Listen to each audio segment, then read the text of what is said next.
avant de commencer, je voudrais renouveler ma profonde gratitude à l'Institut des études anciennes et médiévales de l'Université Laval et en particulier au professeur Pierre-Luc Brisson de m'avoir invité ici.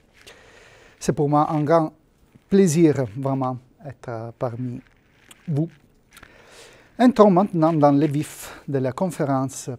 Les trois phrases que vous voyez, prononcées dans des circonstances et des langues très différentes, expriment en substance une seule idée n'est jamais assumée et chacun veut s'approprier les mérites d'une victoire. Le problème ne relève pas seulement de la psychologie. Il concernait et concerne encore la géopolitique de la guerre et de la paix.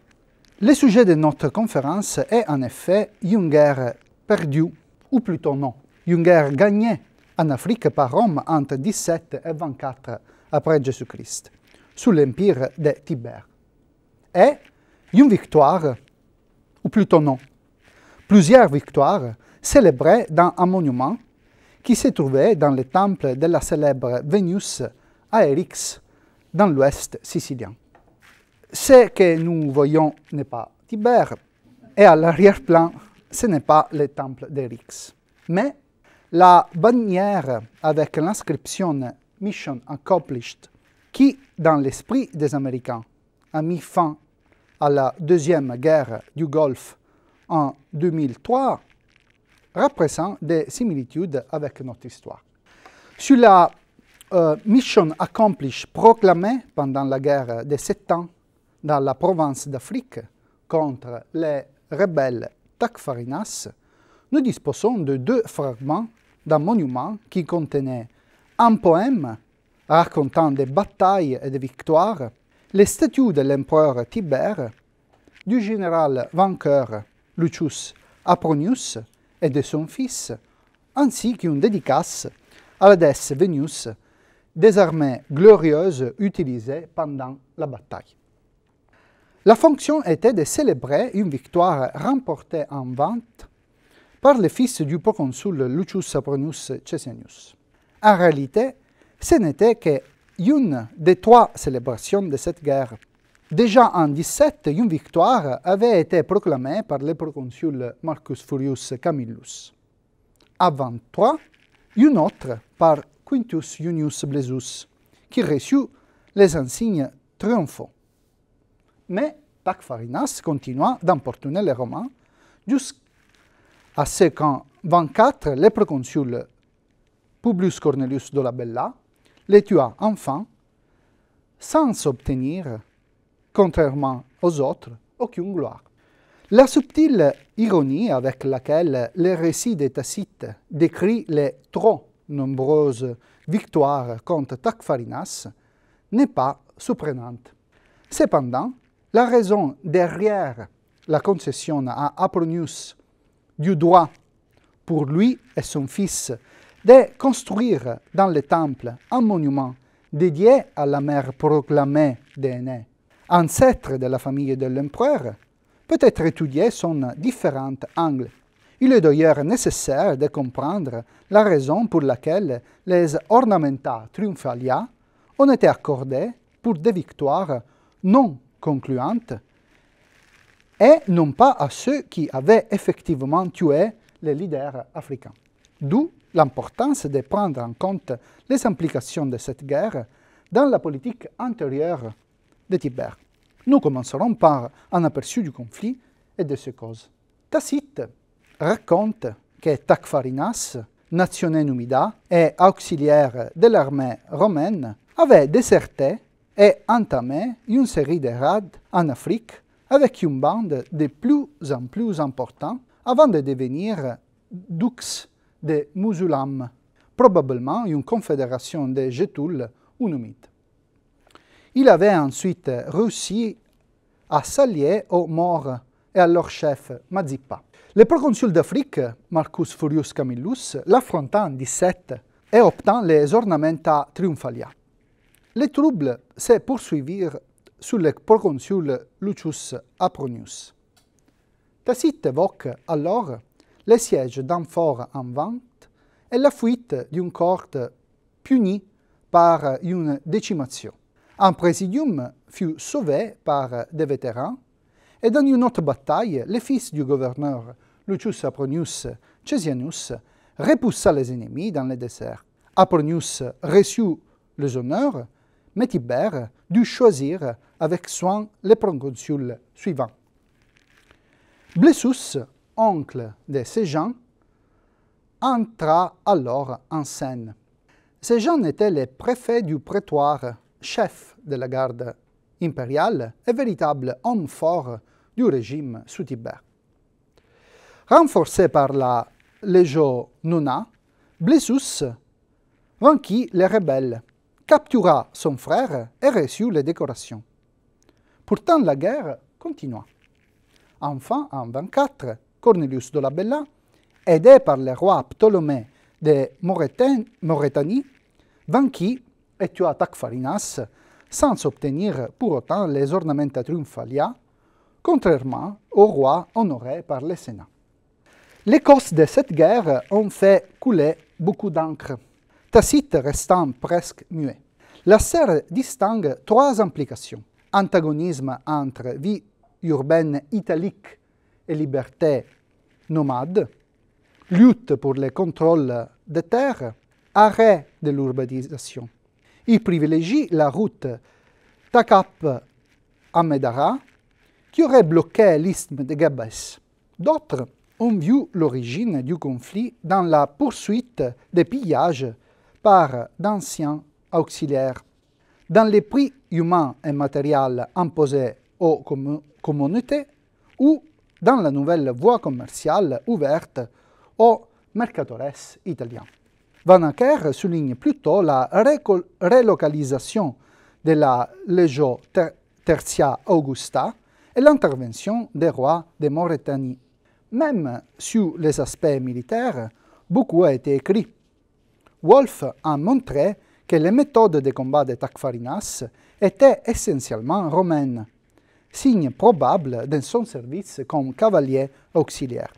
Selon Wolff, la seule véritable bataille fut celle de 17, remportée par Furius Camillus avec la Legio Tertia et des auxiliaires morts. L'affrontement de Caesianus releva surtout des cavaliers et troupes mobiles. Pour les Boèques, trois phases se succèdent: Grande Guerre 17 et 18, guérilla et contre-insurrection 18-21, puis Petite Guerre 21-24, affrontée par Blessus et prolongée par Dolabella. Comme l'a déploré Benabou, il n'aurait manqué à Tacfarinas qu'un historien comme Sallust pour devenir aussi célèbre que Jugurtha.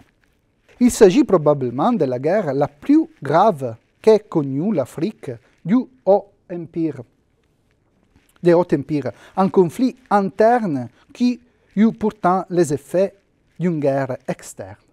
L'inscription d'Apronius pourrait dater de l'an 20 ou de l'année suivante, alors que Tibère traversait une phase critique.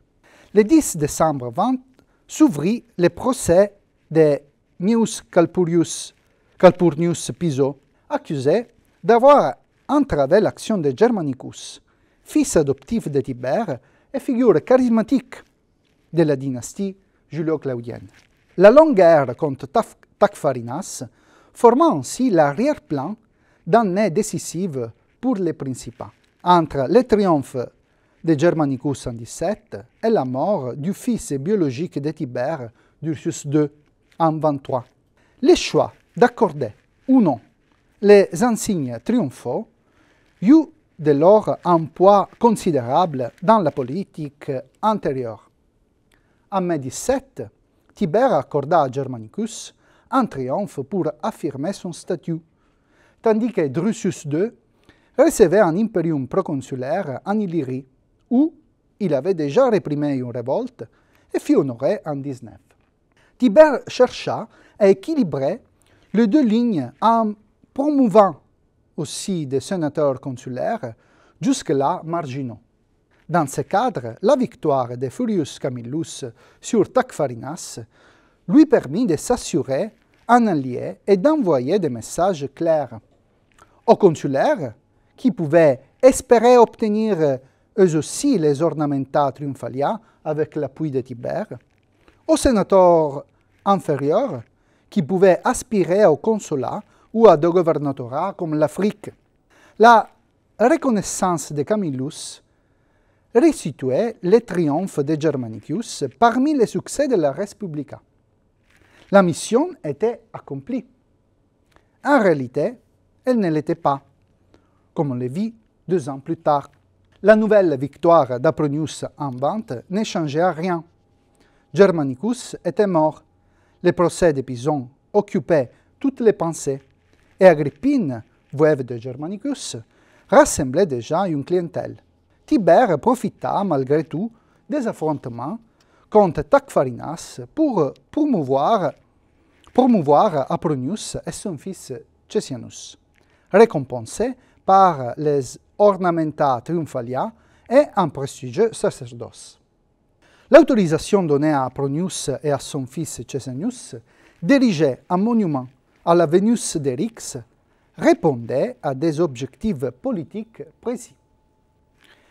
Ces monuments, sans doute approuvés par l'empereur, proclamaient une proximité entre les Apronies et les descendants d'Aînée, c'est-à-dire la lignée de César. Au-delà des honneurs triomphaux et du sacerdoce, placés dans un sanctuaire lié à cette dynastie, il conférait un prestige durable et une alliance personnelle avec les successeurs d'Auguste. Ce lien fut stratégique pour Tibère. Apronius, proche de Germanicus et décoré en Germanie en 15, renforça encore son poids grâce au mariage de sa fille avec un sénateur de haut rang. En 31, lors de la soi-disant conjuration de ces jeunes, qui entraîna sa chute, leur neutralité, voire leur soutien, servit l'empereur. La mission était accomplie pour la 2e fois. À vrai dire, la mission n'était pas accomplie.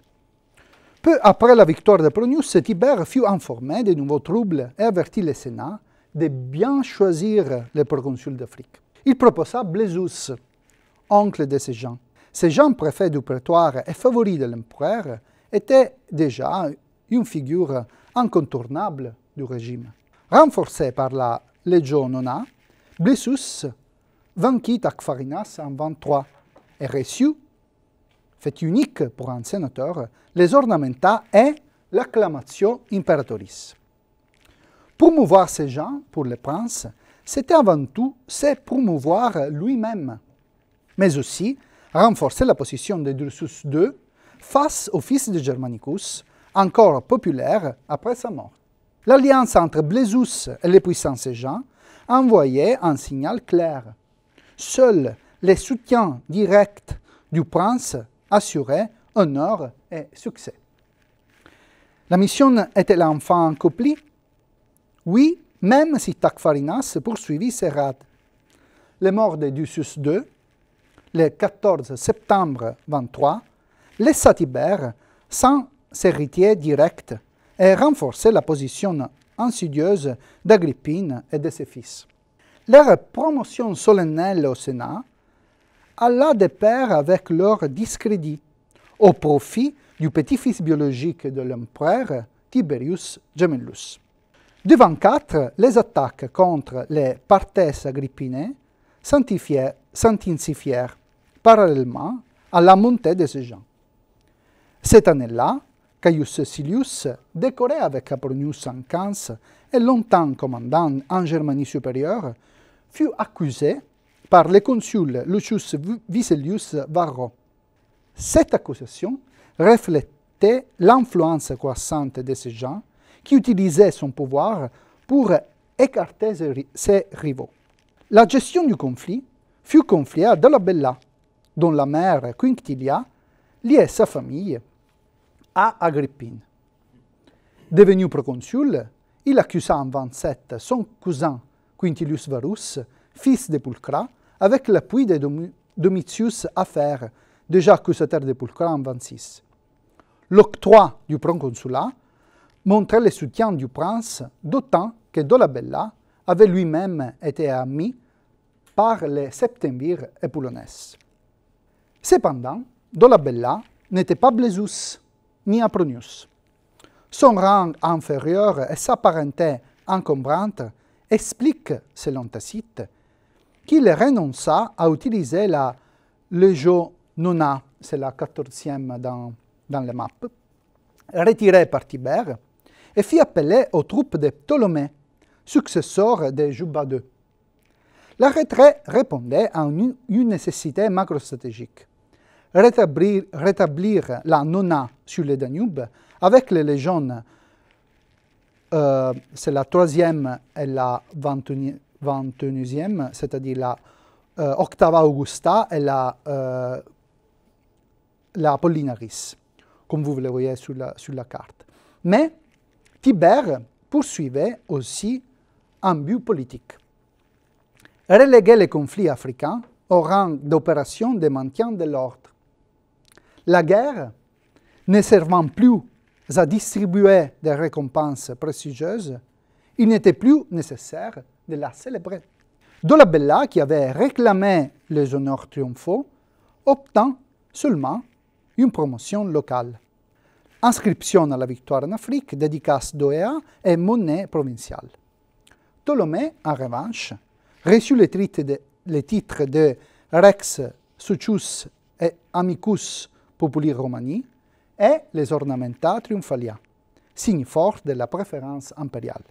Une hostilité personnelle de Tibère n'est pas à exclure. En 21, Dolabella avait proposé une ovation pour son retour de Campanie, à quoi l'empereur répondit ironiquement qu'il n'était pas avide de gloire.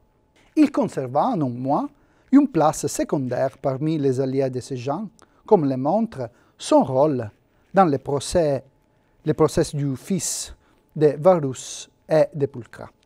Par quels moyens l'empereur pacifia-t-il l'Afrique sans compromettre sa représentation interne? Cela passa aussi par des analogies historiques. Tacite rapproche la guerre de Tacfarinas de celle de Jugurtha, symbole d'un conflit extérieur. Tibère, en revanche, préféra l'analogie avec Spartacus. Selon Tacite, les rebelles menaçaient d'un bellum inexplicabile si ces demandes de Cédès n'étaient pas entendues. Et l'empereur répondit qu'on n'avait jamais permis à Spartacus de négocier la paix. Ce balancement correspond à deux images que vous voyez ici. Une guerre extérieure jugurthienne et un conflit antérieur contre un transfuge à la Spartacus ou à la Sertorius. L'analogie ne fut pas seulement littéraire.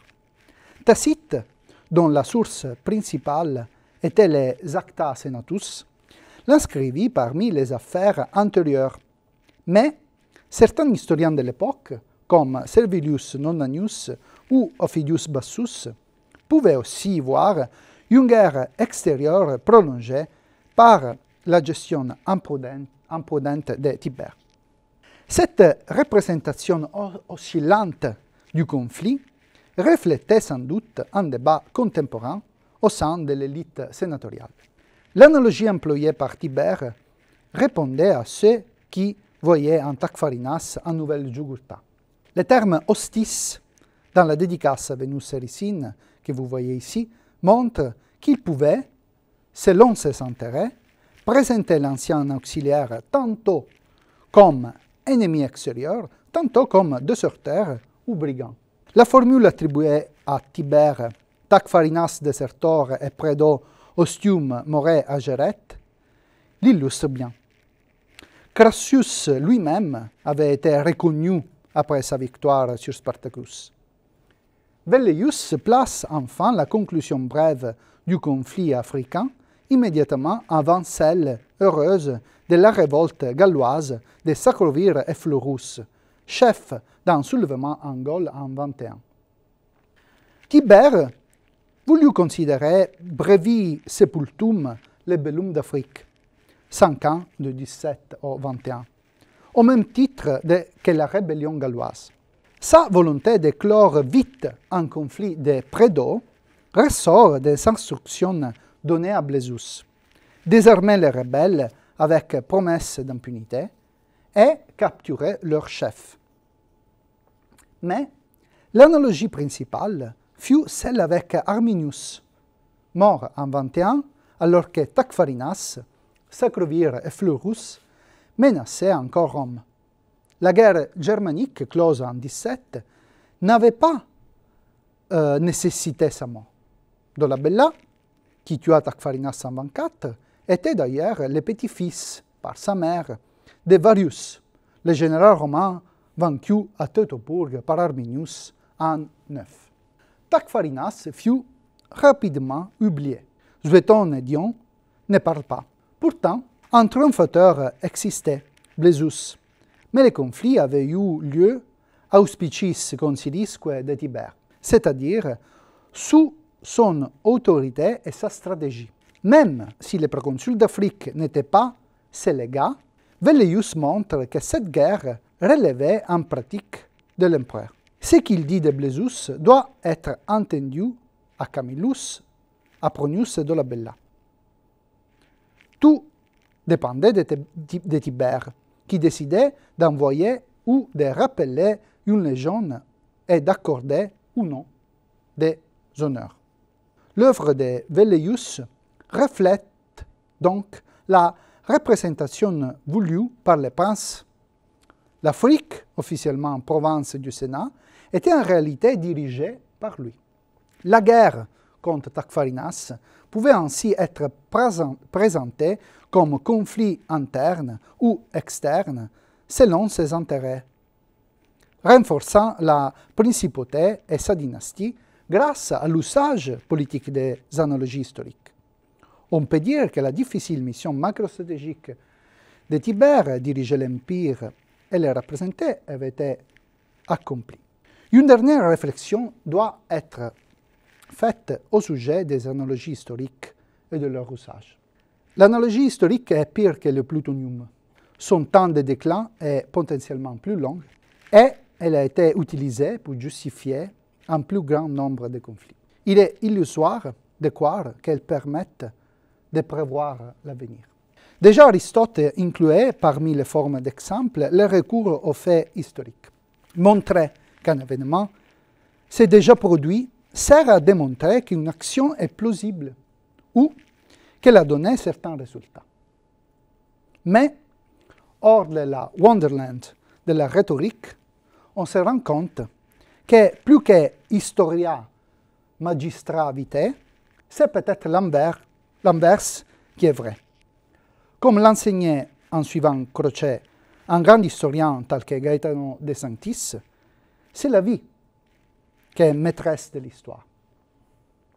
Penser par analogie ne signifie pas croire que les événements sont écrits par une nécessité historique, destinée à se dérouler au-delà de la volonté des hommes. C'est une idée anti-humaine, avant même d'être anti-historique. Dieu nous a donné, je crois, la liberté de faire le mal, mais aussi celle de tirer du bien de nos désastres. Cela n'empêche pas, comme l'écrit Tolstoï dans les dernières pages de Guerre et Paix, que certains événements soient le fruit des milliards de décisions échappant au contrôle de ceux qui, tel Napoléon, s'imaginaient les posséder. Instrument heuristique et herméneutique, l'analogie, selon Gustav Droysen, l'un des pères fondateurs des études scientifiques de l'Antiquité, est un substitut de l'expérience. Elle éclaire un processus en le comparant à un autre, survenu dans des conditions semblables. Différente des idéaltypes de Max Weber ou des abstractions d'Otto Ince, l'analogie fonctionne toujours du particulier au particulier. La rencontre entre un fait étudié et le dépôt dans la conscience de l'historien d'autres événements jugés semblables fait naître l'analogie. C'est donc aussi une expérience personnelle nourrie par la fréquentation du passé. Ainsi, Droysen a pu définir l'hellénisme comme l'âge moderne du monde païen et voir positivement l'action de la Macédonie réunifiant le monde grec comme la Prusse des années 1830. De même, Mikhail Rossovtsev, historien russe réfugié à Londres après la Révolution d'Octobre, rapprochait la crise du IIIe siècle du conflit entre villes et paysans soldats de 1917. De Sanctis, lui, établissait des analogies entre Carthage, Venise et l'Angleterre. Et dans son appréciation du scénario romain qui conclut la paix avec la colonie phénicienne lors de la première guerre punique, on peut lire l'aspiration en 1916 à une fin rapide de la Grande Guerre. Pour qui étudie aujourd'hui l'Empire romain et l'expansion de Rome en Méditerranée, comme le professeur Pierre-Luc Brisson, observer la manière dont les États-Unis ont accru leur puissance après 1945 peut fournir quelques pistes. Dans mon cas, cela m'a aidé à comprendre comment Rome, pour obtenir l'appui constant des cités siciliennes pendant la Première Guerre punique, a pu compter sur un remarquable soft power fondé sur une valeur politique capitale, la fides. D'autres enseignements viennent du rapport des États-Unis avec un ennemi déjà vaincu, au moment où s'est profilé un affrontement plus vaste et plus âpre. L'histoire est une maîtrise avare, mais nous n'avons pas besoin d'elle pour savoir qu'une troisième guerre mondiale ne se solderait pas par quelques milliers de morts sur un champ de bataille, comme les guerres macédoniennes ou syriennes. La logique de la guerre découle de la logique de l'exploitation. Elle ne change pas si la langue est le latin, l'anglais américain ou tout autre encore. Entre hier et aujourd'hui, seuls les chiffres diffèrent. Des morts, des déportés, des esclaves, des inégalités, des exploitations. Une différence énorme. Merci pour votre attention.